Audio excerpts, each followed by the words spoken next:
Hi and welcome to another narration presented by yours truly, Cryptids Roost. Let's just take a moment's silence for all the haters, Karens and the trolls. That's enough. Be sure to check out the blooper reel at the end of the video, which is then followed by the end screen where you will find more videos listed. So grab your coffee, sit back and enjoy the show. And don't forget, where fear is, happiness is not. iPhone from Hell, Part 1. This awesome series is written by R2B Eating You. I was scrolling through eBay one afternoon looking for a new phone after smashing mine to bits, when I found out Jennifer, my now ex-wife, was sleeping with our marriage counsellor. When I stumbled upon a listing for a barely used iPhone 11 Pro that was listed at an incredibly cheap price, I clicked on the listing and began to read the description to figure out just what exactly was wrong with this phone. All the description read was inhabited by a demonic entity. After everything that had transpired in my life, I held absolutely no belief in any form of religion, whether good or evil. So without hesitation, I immediately clicked the buy now button. Little did I know that would be one of the most regrettable mistakes I would ever make. I went ahead and paid the extra $10 to have it overnighted, since I was in dire need of a phone. The next day at around 11 AM, the UPS truck pulled up outside my apartment complex and a man approached my door holding a package. After signing for the package, I went back inside, ripping the box open so I could set the phone up with my contacts, when a small piece of paper fell out of the box, landing at my feet. Bending over, I picked it up and continued into the living room. Upon entering the living room, I flipped the paper over, reading the words aloud. Whatever you do, under no circumstances should you answer any call from an unknown number. Laughing it off, I crumpled the paper up and tossed it into the wastebasket. While setting up the phone, I received a call from an unknown number. Believing in none of this demonic garbage, I swiped the answer button saying, "Yo, who's this?" The other end of the line immediately replied with, "Hello, Johnny boy." Freaked out, I began shouting into the phone, "I am not gonna ask you again! Who the hell is this?" I was rattled to my core by the fact that the only person to ever call me Johnny boy was my nan, and she had been dead for 9 years now. "Well, Johnny boy, I have several names, but you can call me by the one given to me by your people. Beelzebub." The voice on the other end of the phone said. "Who the hell are you, and how do you know that name?" I asked furiously. "Hell." Funny you mentioned that, for that is where your grandmother burns. The voice cackled out from the other end. Abruptly ending the call, I tossed the phone on the couch, walking to the fridge to grab myself a beer to calm my nerves. The phone rang from the couch.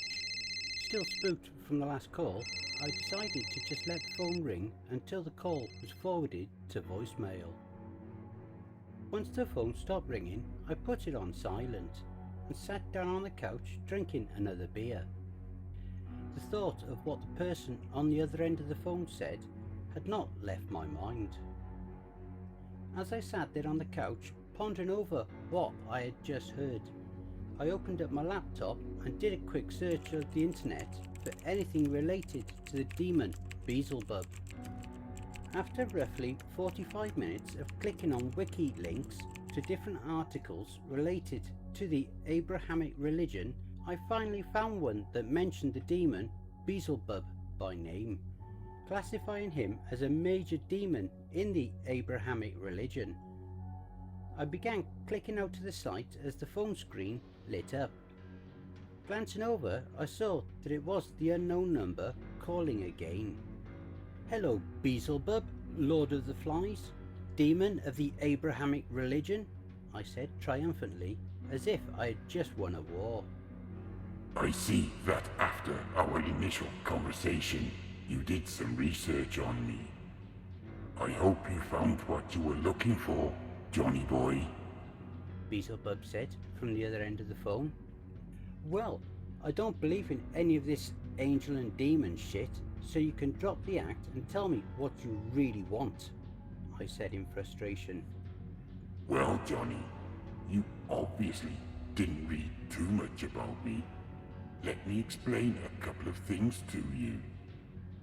Had you done all of your research, you would have learned that I'm not just any demon. I'm an original. Therefore, I am one of the strongest, and having managed to escape my prison, I have bound my very essence to this phone. Beelzebub explained. "If you really are who you say you are, then show me what you are capable of," I said with a tinge of discomfort in my voice. Well, Johnny boy, being the strongest of one's kind comes with its own gifts. I can replace anyone you don't want in your life with someone brand new. All you have to do is give me their name, and it will be done immediately upon the end of the call," Beelzebub stated. Drifting off into my thoughts, I was encompassed in a trance-like state, only hearing Beelzebub repeat the words, "Replaced with someone new," over and over again. I finally snapped out of the trance when I heard myself utter the words, "Well, I'll give this a shot. It's not like anything's going to happen." As I stood there thinking of a name, only one kept coming to mind, and that was the name of my ungrateful boss, David King. "You know what, Beelzebub? My boss hasn't been the best person lately. He's been blaming me for every case the law firm's lost this past year, and forcing me to stay late and work weekends just to try and fix his mistakes. So go ahead and replace my boss, David King, with someone that would actually appreciate what I do around the office." Done deal. Now just hang up the phone, and I will call you tomorrow to see if the replacement was to your satisfaction," the voice on the other end said.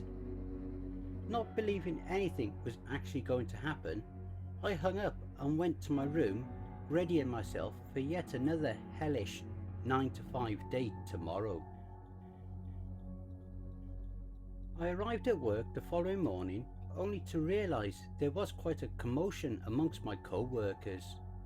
Letting curiosity get the better of me, I finally asked a fellow co-worker what all the ruckus was about, only to be informed that over the weekend, whilst my boss was taking his son to soccer practice, they were in a tragic accident. David had lost control of his car and collided head-on with a semi-truck, taking both his and his son's lives instantly. I went through the rest of the day wallowing in the fact that the phone call from last night could have actually caused a family to be torn apart. Just after lunch, the new boss was introduced to everyone, and all I could think was, maybe this guy will actually appreciate what I do around here. As the clock struck 5 PM, I powered off my computer monitor and prepared to leave the office for the night, when Gary, my new boss, walked up beside me and asked, "Jonathan, would you mind coming to my office for just a brief moment?" Once we were behind the closed doors of his office, Gary plopped down in his chair and swung his feet up on his desk, saying, "I have been going through these records that David had here, and it shows that you haven't missed a single day or taken a vacation in nearly 3 years. I personally don't see how anybody could do something like that. Hell, even I need my Saturdays so I can go to my son's baseball games. So I guess what I'm trying to say here is, I wanted to take a moment and thank you for all your hard work and dedication to this law firm. Thanking Gary for his kind words, I turned to walk out of his office when he continued on saying, "Oh Jonathan, I wasn't finished.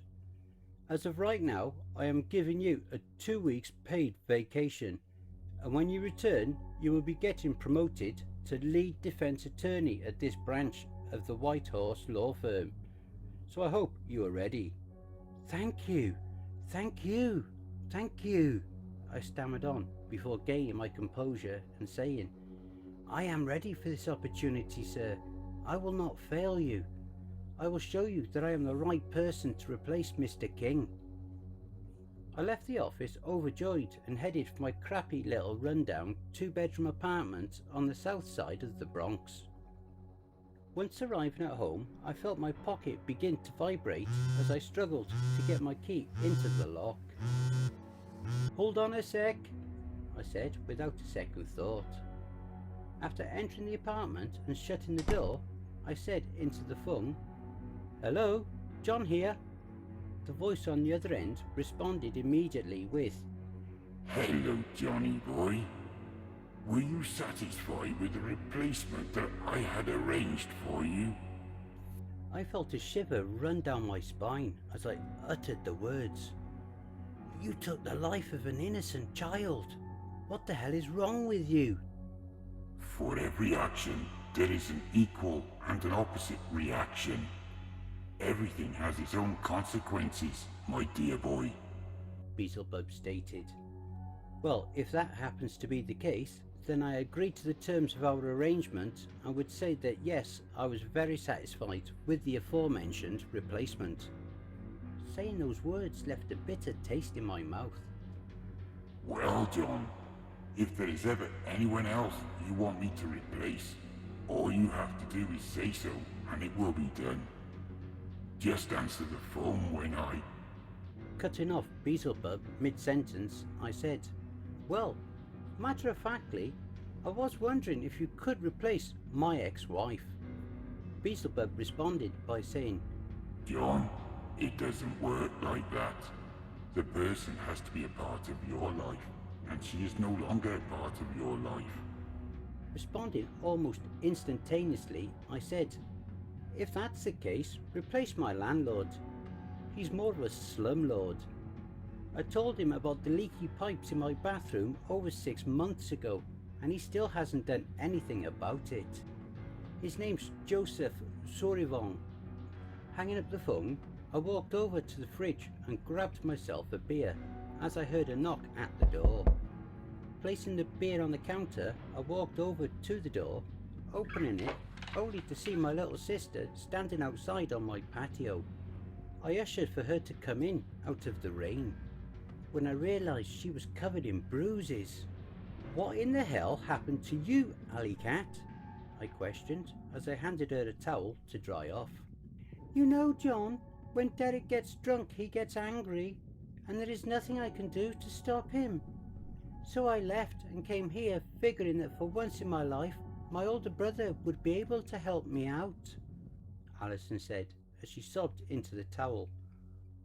I walked over to the counter and grabbed the beer, handing it to Ali and said, "Here sis, you look like you need this more than me. Why don't you sit down and watch some TV? I'll be back in a few minutes with a couple of blankets and a pillow. You can take the spare room down the hall for a few nights since mine and Jennifer's divorce has been finalised." After grabbing a couple of blankets and a pillow for Ali, I reached into my pocket, grabbing my phone, and went into the call history looking for the unknown number. Once finding the number, I hit the call button and waited for Beelzebub to answer. Well, hello, John. This is pretty unusual, seeing the fact that I am usually the one doing the calling. What can I do for you?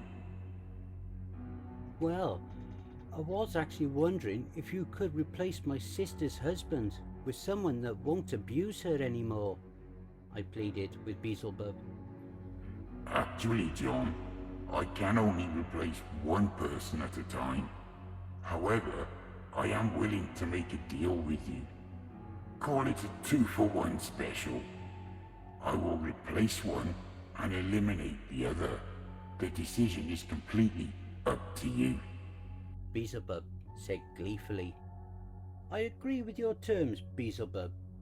I understand you can only replace one person at a time, so in that case, go ahead and replace my landlord with someone that will take care of the problems in this building and eliminate my sister's husband, Derek Williams. But do it in a way that makes it appear to be an accident, I said into the phone before hanging up and walking back out to the front room to give Ali the pillow and blankets. Hey sis, it was a long day at work and I'm pretty tired, so I'm going to head off to bed. You can stay up as long as you want. The only thing I ask of you is to turn off the lights before you go to bed, I said before heading to my room. Thanks, Johnny. I'll try not to drink all your beer either, Ali said. Drink all the beer you want, sis. I'll buy more when I go shopping tomorrow. That way we can celebrate my new promotion and you can get your mind off things. Love you. Sleep tight, Ali, I said before closing the door and slinking down to the floor. All I could think was, will Ali ever be able to forgive me for what's about to happen to Derek? I was awakened the following morning by someone violently pounding on my door. As I walked towards the front door, rubbing my eyes, I started to hear a man's voice shouting from the other side of the door. Please, open up. We'd like to ask you a couple of questions. I walked to the front door, opening it only to see two police officers standing there. Hello officers, is there something I can help you with? I asked, confused. Hello, I'm Officer Bradley and this is Officer Duke. We are going door to door in this building asking every one of the residents the exact same questions. We just need to know if you happened to see anything suspicious last night, Officer Bradley asked. No sir, nothing out of the ordinary. Why, did something happen last night? I asked. Sir, where were you between the hours of 6 p.m. and 9 p.m. last night? Officer Duke asked abruptly. Actually, I was here with my little sister. She'd come over last night around 7 p.m. to have a couple of beers. She stayed over in my spare room, I said without any hesitation. Okay, sir. Thank you for your time. Have a nice day, Officer Bradley said as he turned to walk away. Speaking up, I asked, Officers, did something happen last night? Is that why you're asking everyone these questions? As a matter of fact, sir, the landlord of this resident was actually found in his office this morning by his wife. He was deceased and had been for several hours. It would appear as if someone murdered him last night between the hours of 7 p.m. and 8 p.m. At this time we are just going door to door routinely questioning all the residents on their whereabouts last night. That's all we have for now, but if we have any more questions we will be in touch. Have a great rest of your day, sir, Officer Duke said as the two officers walked away from my apartment.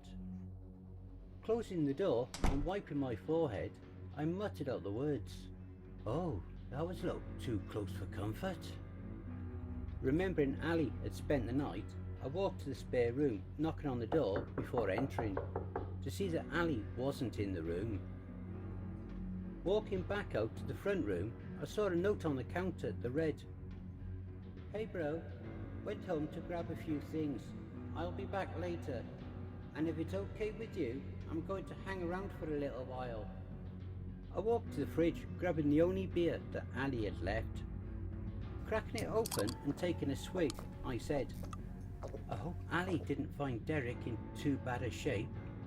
As I began laughing uncontrollably, the phone began to ring. And I hope you enjoy the blooper reel. So I could set up the phone. The thought of what the person on the other end had...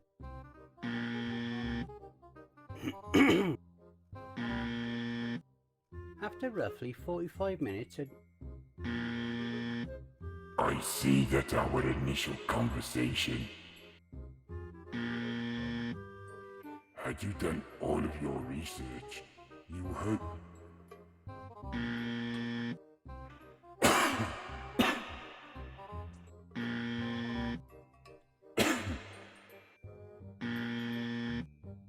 Fuck me, this voice is killing my throat. Well, hello, John. This is pretty unusual, seeing the fact that I am used.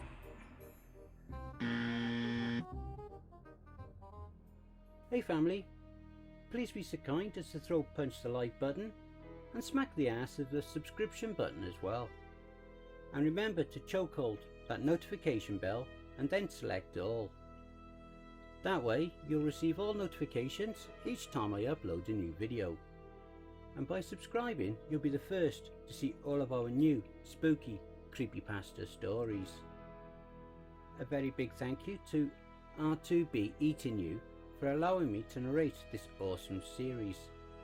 Make sure to check out R2B Eating You's Reddit page for more brilliant stories as well. Be sure to check out the R2B Eating You's playlist here for more of their stories that I may have already narrated.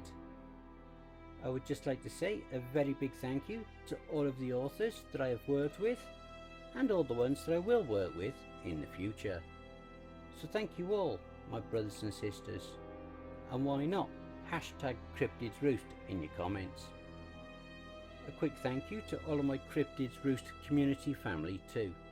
We are now well on our journey to 1,000 subscribers, so please spread the word and help us to grow and expand. If you would like to support the channel and help make us grow, you can buy me a coffee with your donations, big or small, to buymeacoffee.com. You don't even need to register on that site. You can also support us at Ko-Fi and BitChute. You can also follow us via our Facebook group, Twitter and Instagram. You can support us, donate via paypal.me/cryptidsroost. All relevant links will be below. And don't forget to check out the end screen, see above. That will also list some more videos in my back catalogue. Take care everyone, and I hope you all have a wonderful and peaceful night.